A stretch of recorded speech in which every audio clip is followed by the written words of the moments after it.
ఒక నోటిఫికేషన్ వేస్తే ఇప్పుడు నోటిఫికేషన్ వేయగానే మళ్ళీ ఒక 3 నెలలు టైం ఇవ్వాలి కదా అప్లై చేసుకోవడానికి. అప్లై చేసుకున్నవాడికి మళ్ళీ 2 నెలలు టైం ఇవ్వాలి కదా చదువుకోవడానికి. మా దగ్గరికి వచ్చి ధర్నాలు చేశానండి. మేము 100 రోజుల్లో వస్తామంటే 100 రోజులు ఇవ్వద్దు సార్, 6 నెలల్లో ఇవ్వండి కావాలి అని చేస్తారు కదా. తర్వాత 3 నెలలకు 6 నెలలకు ఉద్యోగం నోటిఫికేషన్ పెడతాం. నోటిఫికేషన్ పరీక్ష పెట్టిన తర్వాత నుంచి అసలు ప్రాబ్లం స్టార్ట్. ఊరికిన పరీక్ష రాసి మెరిట్ లిస్ట్ ఇచ్చి నువ్వు సెలెక్ట్ అయినా అని చెప్పడానికి లేదు. మీ ఆర్టీయూలో ఉద్యోగం ఇచ్చినట్టు ఉండదు. మెరిట్ని బట్టి కాదు. ఇండియాలో merit cum reservation cum zones. తెలంగాణలో అంటే ఒక 34 రకాల క్రైటీరియాస్ ఉంటాయి. ఓసీ అంటే అందరు ఓసీలు ఒకటి కాదు.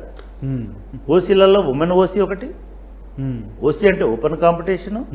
దానిలో ఎస్సీ వచ్చినా బీసీ వచ్చినా ఓసీ వచ్చినా అంటే మెరిట్ లిస్ట్ని బట్టి చూడాలి. మళ్ళీ ఉమెన్ చూడాలి. సరే ఇప్పుడు నిజామాబాద్లో ఉన్న ఓసీ నల్గొండలో ఓసీ కాదు, జోనల్లో ఓసీ అయి ఉండాలా. ఒక జోనల్లో ఇంకో జోన్కు రాకూడదు. ఇవన్నీ ఉంటాయి కదా. ఇక డిస్ట్రిక్ట్ పోస్ట్ అయితే 10 జిల్లాలు చూడాలి. ప్లస్ బీసీ అయితే ఒక 5 బీసీలు చూడాలి. ఏబిసిడీలు ఏబిసిడిఈ చూడాలి. మళ్ళీ ఏబిసిడిలో ఉమెన్ చూడాలి. మళ్ళీ వీళ్ళలో వికలాంగులు చూడాలి. ఇట్లా ఒక 42, 60 రకాల వీటితోటి మనుషులు యంత్రాలాగా ఒక ఆర్టిఫిషియల్ ఇంటెలిజెన్స్ వచ్చేంత స్థాయిలో 61 పోస్ట్ అనగానే అది బీసీనా ఓసీనా ఎస్సీనా ఎస్టీనా ఇంత పెద్ద వర్క్ వాళ్ళు కొన్ని నెలల పాటు పనిచేస్తే తప్ప ఆ రిక్రూట్మెంట్ పూర్తిగా. అటువంటి దానిలో మేము కంప్యూటరైజ్ చేసి ఆర్టిఫిషియల్ ఇంటెలిజెన్స్ అనే పదం లేదు కానీ ఈ ప్రోగ్రామింగ్ అంటాం.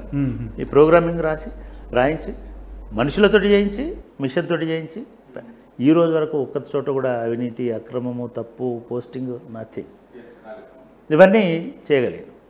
ఇది ఒక నిజంగా కూడా ఒక మెమరబుల్ పీరియడ్. ఇది తెలంగాణ పునర్నిర్మాణ ప్రక్రియలో ప్రతి ఆఫీసులో ప్రతి సందర్భంలో జరిగింది. మనం ఊరికనే ఏమీ జరగలేదు, ఇదంతా పర్సెప్షన్. నిజంగా కూడా మనకి ఒక మంచి ఇది ఉంటుంది. మనం చూసేదంతా నిజం కాదు, నిజం వేరేది ఉంటుంది.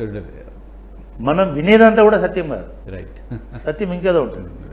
ఇది మనం చూసేది ఏదైతే మనకు కనబడుతుందో అది కేవలం ఒక దృక్కోణమే, ఒక దృక్పథమే. నీ మైండ్లో ఏది జరగలేదు లేదా నేను సంతృప్తి చెందలేదు అనుకుంటే అవతలివాడు ఒక అద్భుతమైన కళాఖండం ఇచ్చినా కూడా నువ్వు సంతృప్తి అనేటువంటిది కలగదు. ఎందుకంటే నీ డిమాండు, నీ ఆస్పిరేషను, నీ ఎక్స్పెక్టేషను నిన్ను మౌల్డ్ చేస్తుంటుంది కాబట్టి.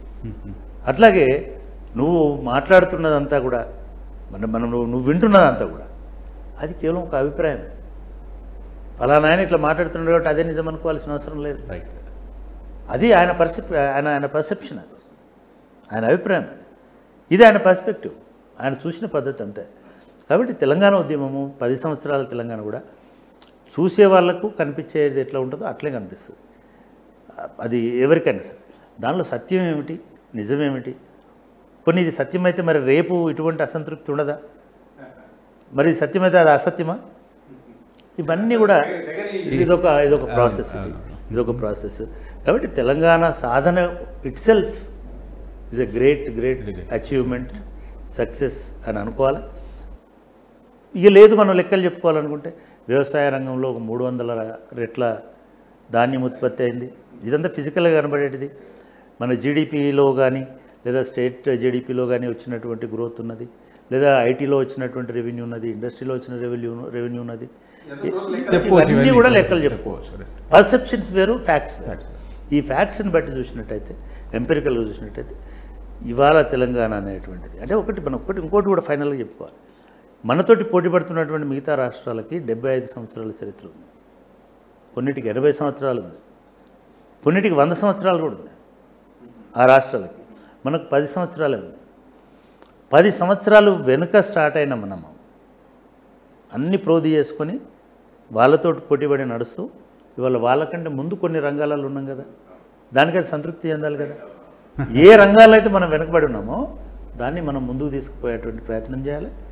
ఎక్కడ నిర్లక్ష్యం జరిగింది, ఎక్కడ మనం ప్రగతి సాధించడం, ఇవన్నిటినీ దృష్టిలో పెట్టుకొని ఒక సమగ్రమైనటువంటి అభివృద్ధి ప్రణాళికతోటి కనుక ముందుకెళ్తే ఇటువంటి వెనుకబడ్డామా ముందు పోయినామా అనేటువంటి అనుమానాలు ఉండకుండా మనం ముందుకు పోవడానికి అవకాశం ఉంటుంది. అసలైన తొలి వెలుగు. Follow WhatsApp @Tolivelugu official.